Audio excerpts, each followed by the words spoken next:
मित्र नमस्कार, राम राम। मेरे कई मित्रों ने आज अपना दुख साझा किया है। इनमें कम उम्र के बच्चे भी हैं, मध्यम वर्ग के लोग हैं, ज़्यादा उम्र वाले भी हैं, महिला मित्र भी है, पुरुष मित्र भी है, शादीशुदा नहीं है वो भी है, सास वर्ग के भी मित्र हैं, माँ वर्ग के मित्र हैं। सभी मित्रों ने एक चीज़ कॉमन रूप से साझा किया है कि वो अपने अपने दुख को शेयर किया है और उन्होंने ये चाहा है कि हम इस दुख से अपने को कैसे मुक्त कर सकें। तो मित्र, सुख कौन नहीं चाहता, सुख किसे नहीं चाहिए। और सुख की तलाश में आज कितने लोग भटक रहे हैं। सुख और खुशी, सुख और खुशी, सुख और खुशी।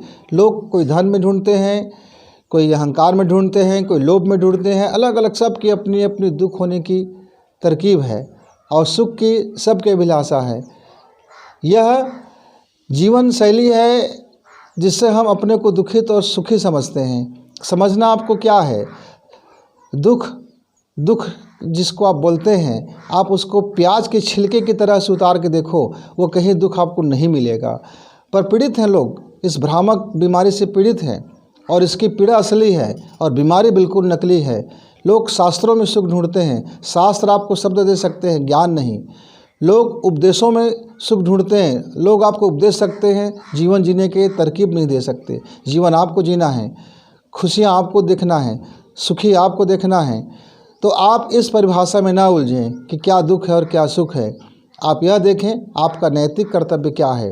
आप जिस पद में हो, जहाँ हो, जिस उम्र में हो, जिस काम में हो, जिस तरीक़ा से जीवन जी रहे हो, हर के जीवन का अपना अपना सुख होता है, अपनी अपनी आनंद होता है। तो मेरे मित्र, आप अपने दुख को गिनने के बजाय, लिस्टेशन करने के बजाय, आप उस तरफ ध्यान दीजिए कि आपका जीवन जो है, किन कर्तव्यों को आप निर्वहन करने से आपको खुशी मिलती है और किन कर्तव्यों को निर्वहन करने से आपको पीड़ा होती है।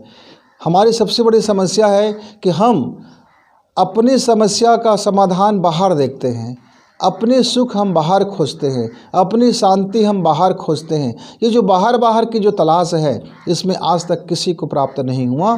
तो न शब्दों में, न शास्त्रों में, न घर परिवार में, न धन में, कहीं भी आपको सुख की प्राप्ति नहीं होगा। सुख आपको मिलेंगे, खुशी आपको मिलेंगे जब आप अपने कर्तव्य को उस भावना से करेंगे कि मैं क्या दे सकता हूँ, मैं अपने लिए क्या कर सकता हूँ।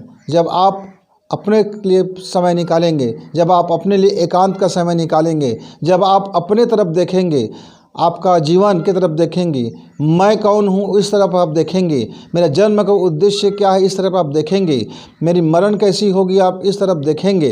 आप अपने तरफ जब देखेंगे, अपने भीतर की यात्रा में जब चलेंगे, आप थोड़ी ही भीतर की यात्रा में चलेंगे और बाहरी दिखावे की ज़िंदगी को आप धीरे धीरे घटाते जाएंगे। और जैसे जैसे भीतर की यात्रा शुरू होगा, आपको हर परिस्थिति में सुख मिलेगा, आपको हर परिस्थिति में शांति मिलेगा, आपको हर परिस्थिति में आनंद मिलेगा। सिर्फ ये है कि आपको अपने भीतर की यात्रा शुरू करनी होगी और भीतर की यात्रा शुरू करने के लिए आपको सहारे की ज़रूरत नहीं होती। वहाँ अपना एक स्वयं को यात्रा करना होता है। बाहर का ना पूजा, ना पाठ, नमाज, प्रार्थना कोई काम आने वाला नहीं होता मेरे मित्र।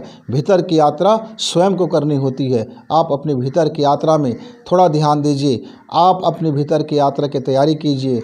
अपने भीतर की यात्रा में जब आप लौटेंगे और इस दुनिया में आप जिएंगे, आपको फिर वही जो दुख लग रहा था, जो पीड़ा दे रहा था, आपको वहाँ फिर एक हंसी आएगा कि मैं इन चीज़ों में दुख मुझे मिल रहा था। और खुशी जिसको आप बोलते हैं, आपकी दृष्टिकोण बदल जाएगा। और जैसे दृष्टिकोण विचारधारा बदलते हैं, जैसे लाइफ स्टाइल बदलता है, आपका सुख आपको प्राप्त होता है, आपकी खुशी आपको प्राप्त होता है। तो मेरे मित्र, आज से आप एक ही काम कीजिए, अपने भीतर की यात्रा की तैयारी कीजिए। और भीतर की यात्रा कैसे करते हैं, क्या करते हैं, आने वाले वीडियो पर हम इस पर चर्चा करेंगे।